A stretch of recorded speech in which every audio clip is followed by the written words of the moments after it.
You always text first. Not sometimes, not usually. Always. You remembered their birthday, the date, the thing they mentioned wanting 3 months ago, the little detail they thought nobody caught. They forgot yours. Maybe sent a late message. Maybe didn't send anything at all. You push your own feelings to the side. You become whoever they need you to be in that moment. But when you're the one falling apart, when you're the one who needs someone to just show up, silence. The answer is not a personality flaw. It is not a sign that something is broken in you. It is buried deep in your psychological source code, the invisible programming written into you long before you were old enough to question it. Part 1. The invisible labor. Psychologists have a name for what you do every single day, the work you do so naturally, so automatically, that you don't even notice you're doing it anymore. It's called emotional labor. It is the invisible, uncelebrated, completely exhausting work of keeping a relationship alive. The check-ins. The "Are you okay?"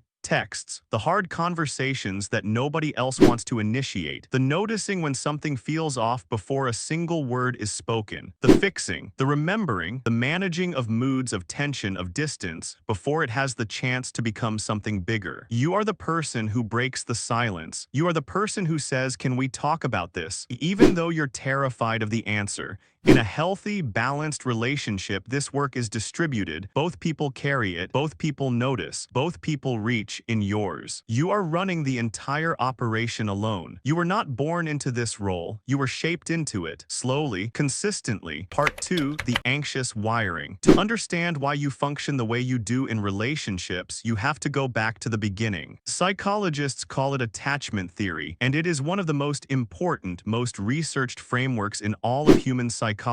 The core idea is simple but profound. The way you were loved as a child becomes the template for how you love and how you expect to be loved as an adult. The people you depended on for survival were unpredictable. Love felt conditional.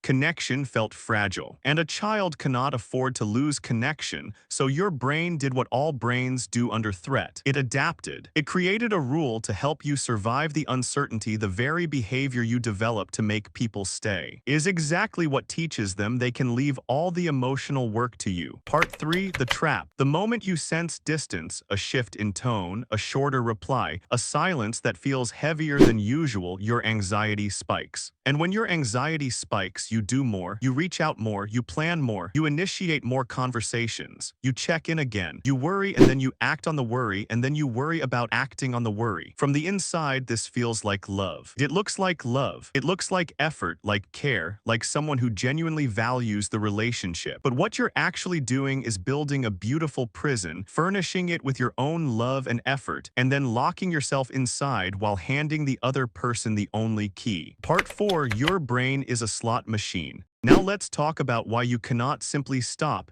even when every rational part of you is screaming that you should. Because I know you've tried. I know you've had the moments of clarity where you said, "That's it. I'm done over-functioning. I'm pulling back." And then the anxiety crept back in and you reached out anyway and you hated yourself a little for it. This is not a willpower failure. This is neuroscience. Psychologists call it variable reward conditioning. It is the exact same mechanism that makes slot machines one of the most psychologically addictive inventions in human history. When someone is warm and then cold, present and then distant, affectionate and then indifferent, your brain doesn't process that as a warning sign. It processes it as a jackpot opportunity. That rush when they finally text back after 3 days of silence, that is your dopamine system responding to a variable reward. Exactly the way a gambler's brain lights up when the machine pays out after a losing streak. How to reset. Seeing the pattern is the beginning, but awareness without action is just sophisticated suffering. Here's what actually shifts things. Create space and watch what fills it. You'll never see the truth clearly if you never stop filling every gap. Pull back, go quiet. What rushes in to fill that silence or what doesn't is the most honest answer you'll ever get.